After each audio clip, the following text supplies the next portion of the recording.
when you sign up for a Salesforce consultant, the number on that bottom line is worth paying attention to these videos for, because guess what?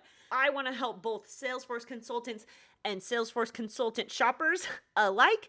My job has job security forever because Salesforce gives you the tool. It does not give you the answers. It's not just what I'm doing, but it's also, if you don't take the time to work with me, the implication down the road of what will happen if you don't take this time right now. So anyway, sorry to interrupt myself and you and I on this adventure to learn something new, but I just needed to stop us for a second and say, if you love this content and if you found it helpful, I have an entire collection of awesome stuff that if you stick around to the end of this video, I'll tell you exactly how to gain access to that. It's basically just stuff I can't share on YouTube. There's a ton of free asset downloads as well as some thought exercises to help you optimize your Salesforce CRM. Now, back to our regularly scheduled programming. Wait a minute! Who are you? Hi everybody, and welcome back to another video on Sales to the Force. I am Alyssa Schaefer, a senior Salesforce consultant who is on a mission. And if you've watched a few of my videos that I've linked to, you're gonna notice I'm wearing the same clothes because I am on a mission. I am on a mission to bridge the gap between Salesforce consulting, what it is, and how it works, to the person who needs a Salesforce consultant. Because guess what? Once you buy the tool, that is just the beginning. My job has job security forever because Salesforce gives you the tool. It does not give you the answers. And so I am hoping to make this channel to help bridge that gap, not only to help Salesforce consultants become better consultants and understand what consulting for Salesforce really is and means and does and how you do it, but also for folks who are seeking a Salesforce consultant. Somebody out there, for instance, I have been, part of a couple companies. People shop around for that, right? So how do you know what to look for? How do you know who is worth their salt? Because guess what? When you sign up for a Salesforce consultant, the number on that bottom line is worth paying attention to these videos for, because guess what?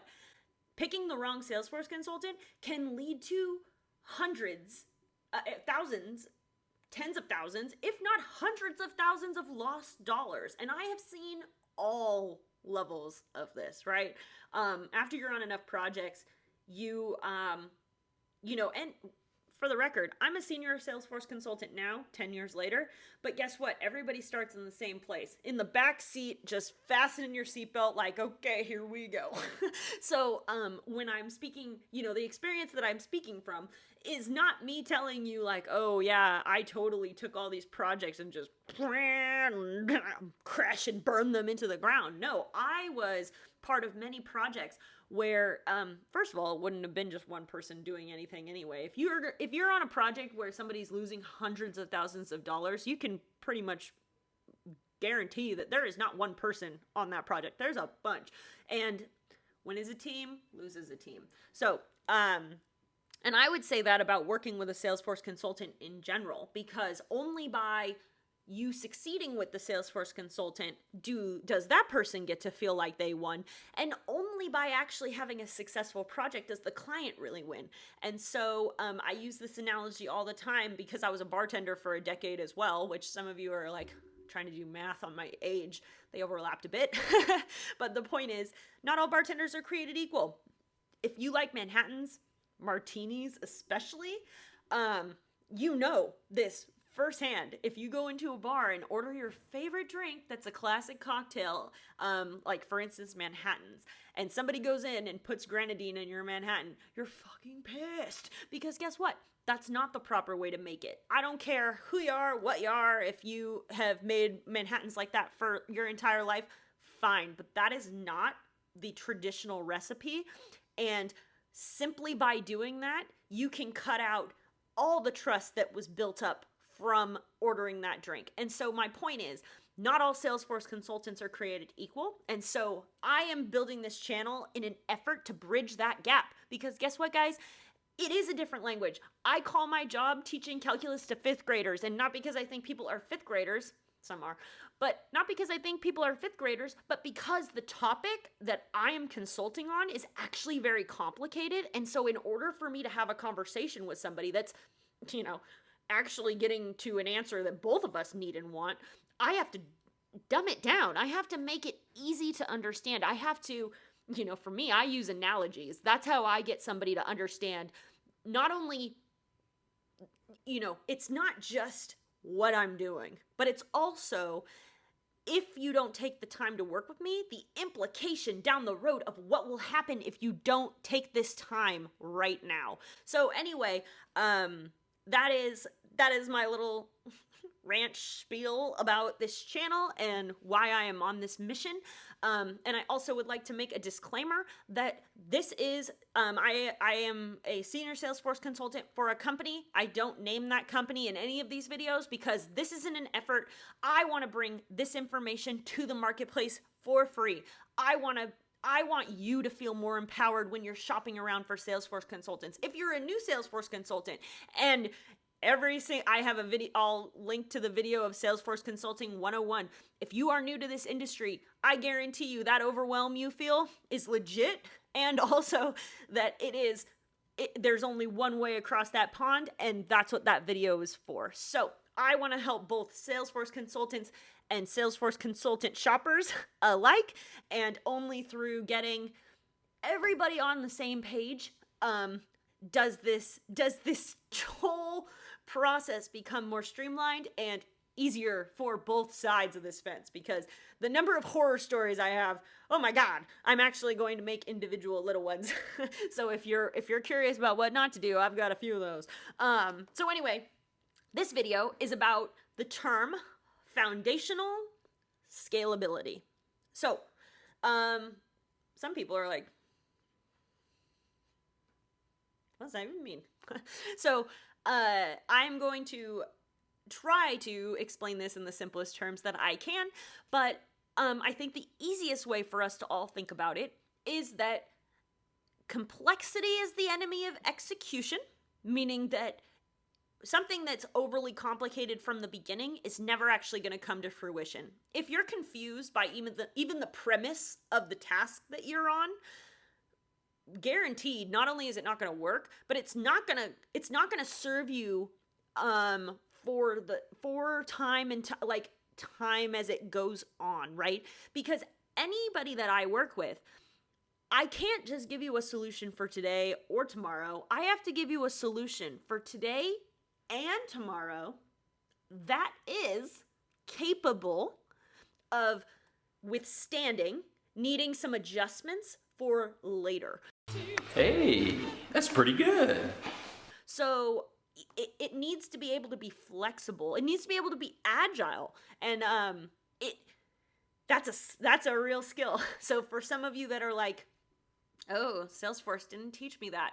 That's right. Salesforce did not teach you that. That is not part of best practice.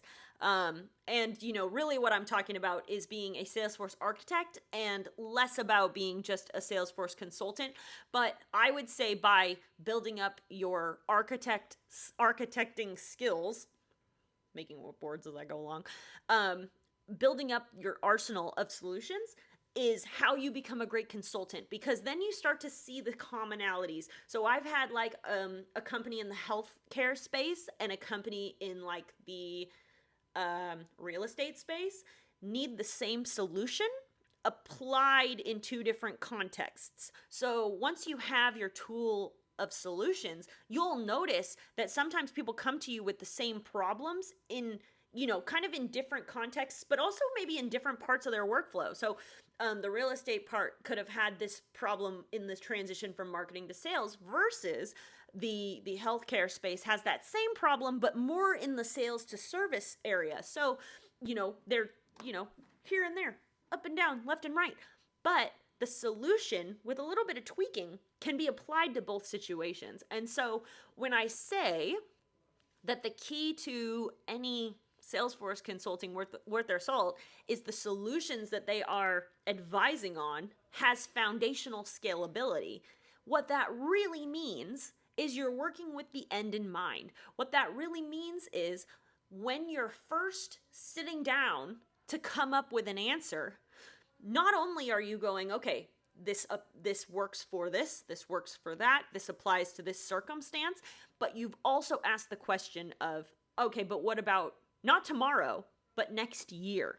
Like, is this solution for the long haul, or is this solution for temporary purposes? Is this something that you are going to build off of? Now, this is going to apply based on what solution you're applying to what circumstance. Now, a very, very recent, a conversation I had a few days ago was with a client about an automatic opportunity naming convention, right? So they wanted account name dash opportunity name dash close date. So that was their way. That was the, streamlined way they want all of their opportunities named. So I was talking to this person about this solution, and I was giving them scenarios, meaning, okay, do we want this naming convention to only be applied when the opportunity is created, meaning that later down the line it could totally be edited to be anything, or do we want it to be upon creation and then upon subsequent edit, meaning that it cannot be overwritten, but if you change the close date, that means the opportunity name changes. And it was actually very funny because this client came back to me and said, I think it should be the second one, and I can't think of any reason why it shouldn't. So this is absolutely not to knock anybody's IQ or intelligence, but what is the cliche saying? Hindsight is always 20/20. So if you're going to sit there and say, I can't think of any reason why this wouldn't apply just all the time, chances are that yes, you have thought about the 95%, but you have not thought about that 5% of the circumstances in which this not only doesn't apply, but you need a way out. You need a way to stop applying that 95% solution to the 5% of exceptions. And, for this particular circumstance, one of the reasons I was saying that, how much time you're going to spend on the solution is depending on how big of a problem you're solving, right? This particular one, very small potatoes, very much just, okay, we need a naming convention for this. There's easy ways to just make the field editable by somebody. There's very easy ways to opt out of this scenario. But really what I was trying to show this person is a way to think about this, right? Because by me presenting multiple scenarios, by me making this person think about, because he said I can't come up with a reason why not. Okay, that means that you haven't thought about that 5% of the exception and not the rule, which is why hindsight always comes back and just a bitch slaps you across the face. Because with automation, and this is not going to be for an automation where you're building opportunity names. No, this is not going to come bite you in the ass. Who cares? Who gives a flying F?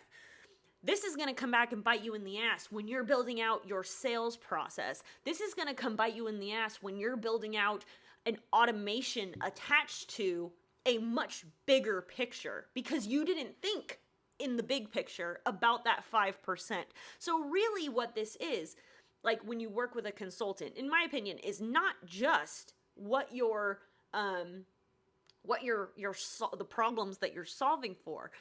You're learning how to think about building those solutions. That does not mean you have to know how to build them. That is why you work with the consultant, because the consultant then explains to the developer, I need you to do this, this, and this, which you don't understand any of those things, to then have this outcome, right? So that's why this video is about foundational scalability. So, as I've said, what does that even mean? It means, one, building a simple solution. One, it means that you are building a simple solution and you are building it for the 95% of the time. But it also means that you've thought in reverse.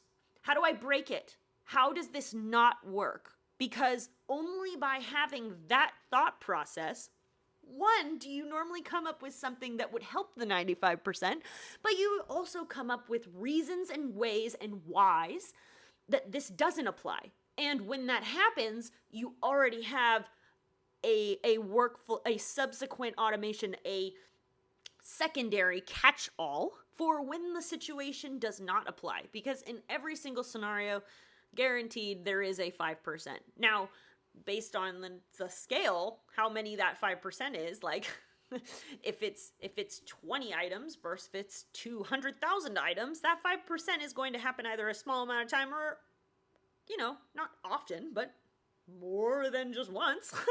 But by always training yourself to think in that context where you think about, okay, how does this need to work? And then how does it not work?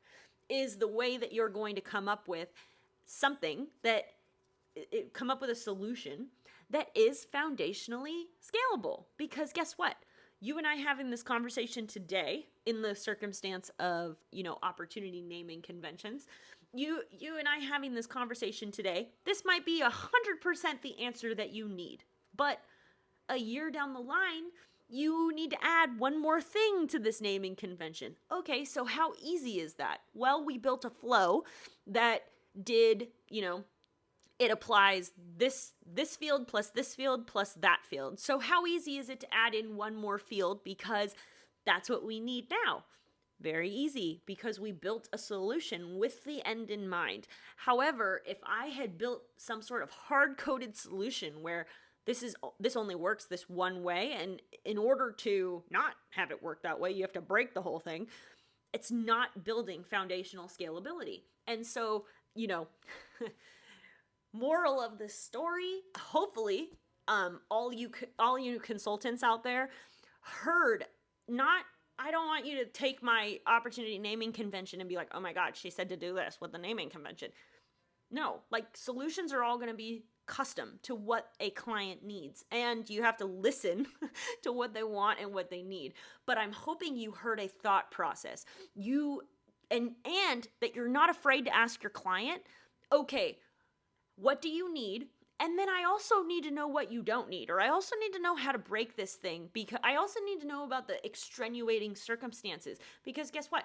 If you only build for when it's a great day, on bad days, you're going to make those even worse. So I'm hoping from a Salesforce consulting side, everybody's getting a little bit of a look and feel and taste about how to think about these things. And from the side of, I am shopping for a Salesforce consultant, what am I looking for? You're looking for somebody who doesn't just say, spits out best practice jargon, cool, that's helpful, but ultimately not the end all be all. But you're also looking for somebody who is thinking outside the box and not necessarily asking you questions about what happens on the best day. You obviously have to map out what happens in the straight path forward, but what happens if you take a turn? If you only apply your solution to the straight path forward, when you turn, the thing's going to fall over. So, sorry for my very vague, crazy analogies. That's going to be a thing on this channel. So if you don't like analogies, I'm not for you. But the point is that if you don't build stuff with the end in mind and also thinking about all the detours along the way, you're going to ask an inordinately annoying amount of questions. And for the record, if you work with me, I can promise you, I will ask you an inordinately large number of questions. But the solutions that we come up with are going to think of the end before we begin. And the key to why that's so important is we may not be building a solution for 3 years down the road. We may not be building something for when you want 100 users instead of your 50. But we are going to be building something by understanding what the end goal is. We're building something that can be adjusted when that time comes. Because anything that you build that's hard-coded, that doesn't think about a few years from now, is going to bite you in the butt. And I totally have, I'm going to make individual client stories. They will all be anonymous because I can't just air people's dirty laundry on YouTube, but I can tell you my experience from my perspective without including any of the company names to tell you not only like war stories of what not to do, but give you real life examples of why not thinking all of this through. So thinking of it forward, thinking of it backward, and thinking of it in terms of what the end goal is. Why not thinking through all these different lenses is going to bite you in the ass later. So with that being said, thank you for sticking around for another episode of Sales to the Force. If you enjoyed this, click the like, click the subscribe, and turn on notifications, because I promise you, I will be making more content like this. I'm not only am I on a mission to bridge the gap between consultants and the people who use consultants, but I am enjoying it. So I hope that you are as well, and I can't wait to see you on the next one. Hey there, thanks again for watching and joining me on my mission to create some blatantly honest Salesforce consulting content. I'm making this not only for aspiring Salesforce consultants that want to learn what it's like, but also somebody shopping around for a Salesforce consultant. If you want to know what to look for, then you can't miss out on these videos. And if you're also in the boat where you're like, what would it even be like to work with a Salesforce consultant? What could they even provide me? Then all of these videos are for you. And there are a ton of free videos on YouTube. But before you sign up to pay a consultant $30 to $100K to help you along your Salesforce journey, I highly recommend that you gain access to this free Salesforce Captain membership site so that you can be empowered with some information before you're put in that really tough decision that you're going to have to make. As promised, here are the instructions for how you gain access to this free site. I also would like to put in a disclaimer side note that because of the nature of email marketing nowadays, I've started to detest email. So I can promise you that the email you use to sign up for this membership site will only be used for receipts and also for you to be able to manage access to your membership site, like if you have to change your password or something like that. If you want to be notified about each new video that I post on YouTube, then go ahead and subscribe and turn on the notification bell, and YouTube will let you know. In this membership site, though, there is a way to contact me directly. So the only way to be able to do that is to sign up for a seat in this site. But I have curated some questions. It's a form with some questions on it so that I can get the information I need in order to be able to help someone in this area of expertise. All you have to do is click the link in the description and also in the pinned comments. It is also it's everywhere. I'm not trying to hide it from you. So all you have to do is click that link, put in your preferred email. As stated, I promise that is your email for your stuff. I do not want to talk to you over email, but you can access me in this free membership site, and I'm able to share stuff in this site that I can't share on YouTube. For instance, like the no BS guide to a Salesforce CRM, or the mini course on how to think about automations, understanding automations, and other things along the lines of learning how to be a great system administrator, and not only that, but really how to get the bang for your buck with working with a Salesforce consultant, because I know I don't come cheap. So I would much rather help you know exactly what you need before I am tasked with the assignment of figuring it out.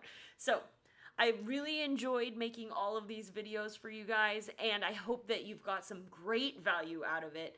And I can't wait to see you in the Salesforce Captain membership site. See you there.